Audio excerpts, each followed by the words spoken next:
Hello everyone, good morning guys. Isang magandang araw sa inyo lahat sa mga kaidako ng mundo. Shout out, ito guys yung tinatawag na Do Festival.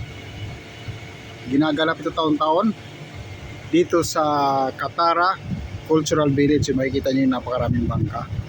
Do Festival, yan ay pagdiriwang sa mga isda. Lalaot sila. So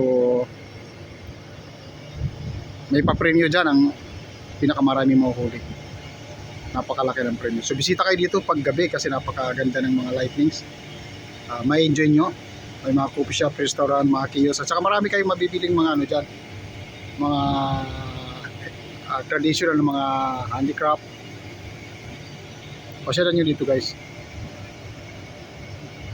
Shout out sa inyo lahat guys. Mula dito sa Katara Cultural Village.